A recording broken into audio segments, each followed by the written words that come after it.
on this episode of Riding the Coattails, we have this from Screen Rant. Kevin Feige's Marvel movie record called into question as string of MCU failures by Bob Iger's Disney investor rival. It's very simple. Kevin Feige, Kathleen Kennedy, Dave Filoni, and the dude that's doing the Fallout TV show. They were all in the room as Stan Lee and George Lucas and Christopher Nolan were making these massively successful products. And now, when they're on their own, this is what we get. Marvel wasn't dead in the water before Stan Lee died. Yeah, sure, it had a couple of flops here and there and some movies that weren't that great. But overall, people didn't hate the product. People weren't boycotting the product. People weren't going, no, it's okay, I don't need to see these movies, they're all garbage right now. There was a demand to see Marvel movies back then. You had to run to the theater to see it before everyone else in the world spoiled it for you. Now, people are actively not going because it doesn't matter anymore. This is Kevin Feige running Marvel right now. He has no idea what he's doing. Stan Lee is sadly dead, and so is Marvel. So now that Kevin Feige is in charge of this ship, he has absolutely no idea what to do. And it's shown. It's so obvious. After Endgame, everything has been a massive failure. I explained this to someone the other day. The Black Widow movie did everything in its power to do the opposite of everything of the Black Widow character before this. Natasha Romanoff cared about family most of all, and protecting her family. That was the Avengers. So, family was an important theme of her character.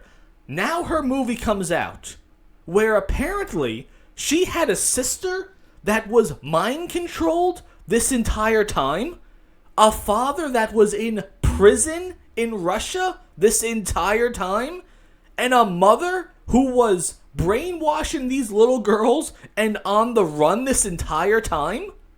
So, the most family-oriented character in the group did not give a shit about her actual family.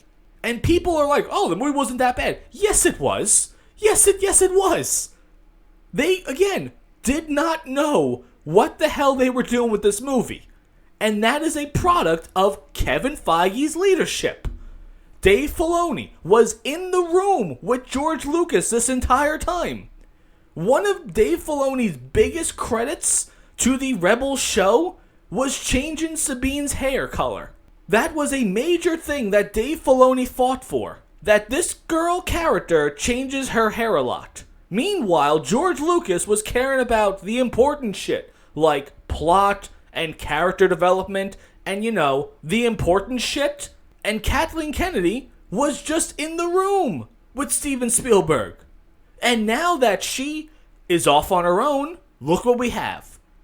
Indiana Jones in the toilet. Star Wars, oh my god, in the toilet is a compliment to it right now. These are the people that are running the ship right now, that were just simply in the room and were being groomed for success. And sadly, to their names, they have a lot of outstanding credits. If you look at Kathleen Kennedy's resume, she was involved in some of the greatest movies and series of all time.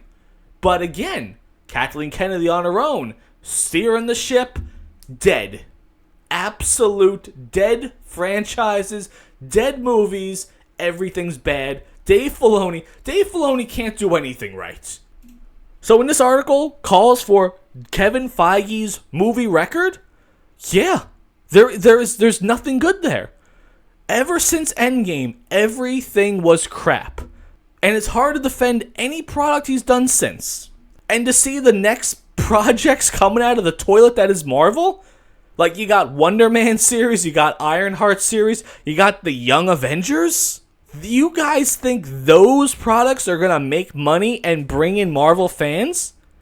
Fantastic Four is not going to be good. X-Men's not going to be good. I don't even think Deadpool 3 is going to be any good. I think that movie is going to be nothing more than member berries and nostalgia bait, and that's it. Deadpool 1, great movie. Deadpool 2, okay movie. Deadpool 3, I'm not having high hopes for it. I think it's going to get a massive, massive opening week. And then after all the reviewers go see it and tell people how bad it is, I think it's going to drop off massively. And it's going to be an okay movie at best from what I've seen so far. So yeah, Kevin Feige's record should 100% be called in question. This man should be nowhere near Marvel. This man should be nowhere near Disney. He can't do anything right. It's that simple. It's not to be mean to the guy. He can't do anything right. He greenlit the Marvels. He greenlit a lot of garbage. And what has it done? It's done nothing but lose you money. Lose you fans. Lose you Disney Plus subscribers. This guy, I wouldn't be surprised if it's deliberate at this point. Kathleen Kennedy, I wouldn't be sure if this is deliberate, and the same thing with Dave Filoni. Because there's no way that any person that claims to be a fan of any of these products could be doing this bad of a job by accident. With all the resources and money and access to the greatest writers in the world, you guys can't do anything right. So at this point, I just think it's deliberate. I think there's something else going on here, and I'm looking forward to like 10 years from now. There's going to be a documentary talking about the downfall of Disney, and Kevin Feige and Kathleen Kennedy and Dave Filoni and Bob Iger, all these people just spilling their guts out. It'd be like, oh, well, I did all this stuff because of these people. They paid us money to do it. They're just going to pass the buck. Nope, not a single one of these people are actually going to admit that they made a bad product. I think they're all going to blame other people, and that's how it's going to go. It's like when the Marvels came out. Bob Iger was saying one of the reasons why it failed was because there weren't enough executives in the room watching things over. Oh, so you didn't trust your amateur director and writer? You didn't trust her to do it, though? So you needed more executives and higher-ups in the room to watch this absolute dumpster fire. You guys couldn't realize that beforehand?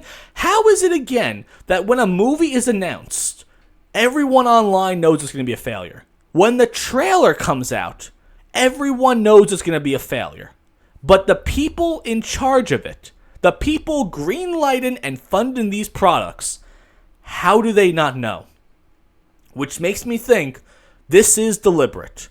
There is something going on in the world of Disney behind the scenes and in the basement, where they are actively choosing to fail at this point. Because as soon as Stan Lee died, everything from Marvel has been shit.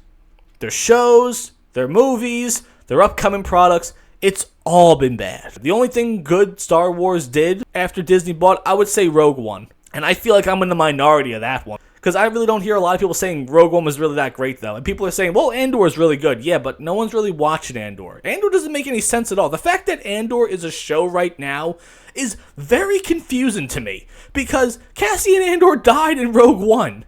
And this show is a prequel to it. So, is it going to be at the end of the show that he may have lived or something? Like, what's the point of this? Who gives a shit? Who honestly cares about it? So, in the end, yeah, I think Kevin Feige's record should 100% be called into question, though. And I think there needs to be a hell of a lot more questions than, hey, why are you so bad at your job? Why are you doing this? That's what I think the real question is to Kevin Feige. Why are you doing this? Because a fan of Disney, a fan of Marvel, a fan of all these characters would certainly not do this to their own product. And it's amazing that, again, this man has this attached to his name. And he's like, yes, I'm going to go out there and make a fool of myself. I'm going to go to a red carpet thing and talk about how great the Marvels is. And how all these characters, the fans are going to love them. It's like, no, you don't believe that. And if you do believe that, that's even scarier. So what do you guys think about that? Should Kevin Feige's record be called into question? And more importantly, what insidious things are possibly happening in the world of Disney to make all these products at the same time an absolute flop? Let me know what you think about that.